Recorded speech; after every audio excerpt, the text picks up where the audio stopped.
رب العالمین د هر طرف نه ګیر اچولی. نو ته چې څه کې دا لوټ کېږي ګوره سوچ کوئ او هسې یو پیر پکې سوچ کوئ چې رب العالمین اوس دې ځای کې ماته ګوري. او چې کله ستا دا خبر په زړه کې پرته وه او په دماغو کې د همیشه وه نو ته به ګناه ونه کړي. دا شرطین دا خبره ده، د دعوی سره دا خبره کو. لکه عبدالله بن عمر رضی الله عنهما یو پیر ناست نو یو شپنکۍ تېرېدو د هغه سره بیزې ګړي وې هسې چک کوو اواز یې ورته وکړو یو دې موږ له راکړه نو هغه ورته ویل دا خو زموږ د مالک دی. وایي زه خیر دی ورته راکړه دومره ډېرو کې د څه پته لګي. هغه وایي نه مالک دی مالک ډېر دغه یې ورسره وکړو. په اخرو کې د هغوی ګوره په دومره غټ کنډک کې که یو دې ته کمی شي نو څه دنیا ورانېږي او ستا مالک ته څه پته لګي. مالک ته خو پته نه لګي خو رب العالمین ته خو پته لګي که وی مالک خو نشته خو فاین الله نو الله چې شو الله خو شته. نو اوس ګوره د هغه دا خبره په زړه کې پرته وه نه دغه بیزه یا ګډ دی ورنه کړو یېرېدو.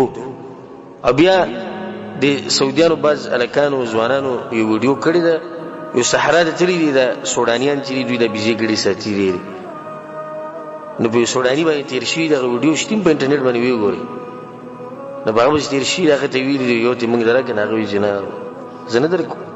غریب سړی دی غریب بلکل غریب دی د کپړونو دغه نه یې پته لګي او چې بیزې ګډې ساتي غریب سره څه هغه به څومره تنخوا وي. نو بیا ورته هغه ویلي چې ګوره زه خیر دی هغه وایي نه ورته بیا وایي چې پیسې به درله درکړو څو پیسې به درکړو 500 ریاله به درکړو 1000 به درکړو ورو پیسې دي. هغه سوډاني ورته وایي ته خو د سوونو خبره کې خو زه د په الله قسم خورم که ملیون ریال لا کې هم درله نه درکوم.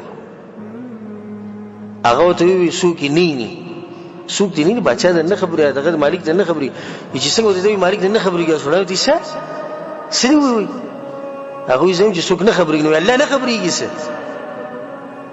هغه کسان په ژړا شو هغه د ویډیو هسې کوله نو هغوی دنه څه وختونه په ژړا شو. الله اکبر دواړو یو بل سره بیا سبحان الله د دې کس د تقوا د لاسه او د رب العالمین د یېرې د لاسه بیا دلته په سعودي عرب کې بیا یو جمعیت چې دی نو هغه له 5,000 انعام ورکړو. د سوډان سفاري وله پته چې 1,00,000 2 لک ریال وله هغه ورکړو. یو بل یو مالدار تاجر انسان و 18,000 وله هغه ورکړو. او په دې لږ وخت کې هغه دومره مالداره شو دومره ولې د رب العالمین نه یېرېدو. موږ د الله نه نه یېرېږو چې خوار ګرځو په ریال پسې داسې خوار شو چې تپوس یې مه کوه او دله الله هسې ورکړو.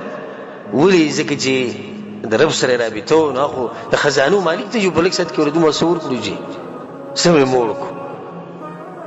او موږ چې کار کوو دا سوچ هم کړی چې یو رب شته دې ځای نه دا پیپ راواله زه معمولي غونته کې پیپ ته کټې کې دا به د کلي ته ورېږو دا سوچ د ده نه چې رب شته. دې ځای کې دا پیچکس پروت دی پلاس پروت دی سټک پروت دی راواله جیب ته واچوې څوک یې نه دا غټه کمپني ده دا سوچ یې نه شي چې رب العالمین شته.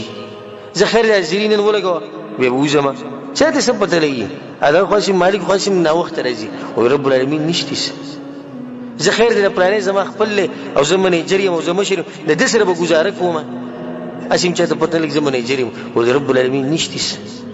د دروغو شهادې به جوړې کړمه د دروغو ډګریانې به جوړې کړم په هغې باندې به یو کار زه شروع کړمه هسې هم چاته پته نه لګي چې دا دروغ دی او د رب العالمین نشته. دا ټول کارونه به منع شوی وی خو چې زموږ په زړه کې دا خبره پرته وی چې رب العالمین معیني او هغه دا خبره اوري والله من ورائهم محیط او الله د هر طرف نه ګیر اچولی.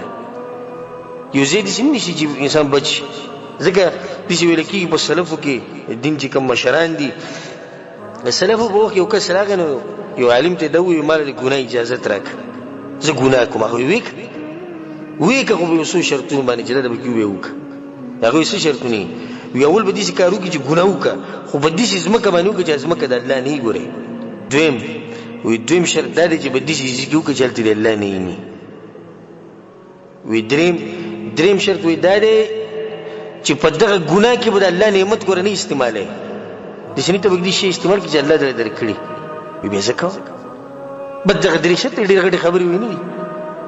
اوس هغه په ژړا شو او ورته یې وویې نو داسې ځمکه به کوم ځای کې دی چې هغه د الله نه ده او هغه ځای کوم ځای کې دی چې الله پکې موږ نه ویني هغه کومه ګناه دی چې د الله نعمت پکې نه استعمالېږي. یو ګناه تاسو ما ته وښایئ زه داسې ګناه ته اوس ته معلوم چې الله نعمت پکې نه استعمالېږي لازم به پکې د الله یو نعمت استعمالي.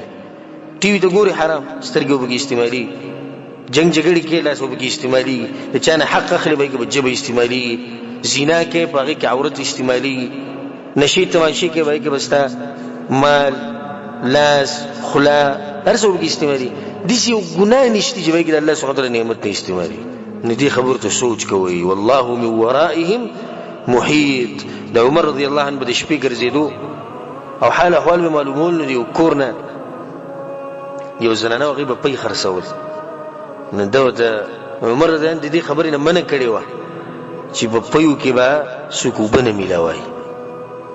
او د عمر رضی الله عنه قانون ډېر سخت و، ځکه چې د الله شریعت نافظ کړی او بیا نافظ کړی عام سړي نه دی عمر رضی الله عنه، چې شیطانان به دې تښتېدو او پیرۍ چې دی 2 پیرۍ 3 پیرۍ راپرځولی، شیطان یې راپرځوله.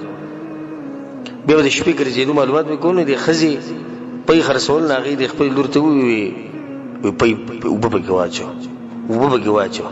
هغه ورته ګوره امیر المؤمنین وایي چې اوبه پکې نه اچوه. هغې ورته امیر المؤمنین دې ټینګې کوم ځای کې ته کې تورې تیارې ته ګوره د شپې ته ګوره ته د امیر المؤمنین سوچ راغستې. نو دې لور ورته وویې مور امیر المؤمنین نشتی خو د امیر المؤمنین رب خو شتي که نه. نو عمر ډایرکټ کور کې سهار بیا معلومات وکړې جنۍ څوک ده او خپل زوی له وغوښته. او د دغه جنۍ نه بیا عمر بن عبدالعزیز رحمه الله پیدا شو چې هغه 5م خلیفه راشد دی. دغه ښځې نه بیا دغه انسان پیدا شو چې بعض علما وایي علی الاطلاق د صحابو نه بد غوره انسان چې دغه عمر بن عبدالعزیز رحمه الله. دغه نیکې ښځې نه بیا دا نیک انسان پیدا شو. ولې د په زړه کې د یره او د رب العالمین الله یې دغه یره زموږ په زړونو کې هم پیدا کړي.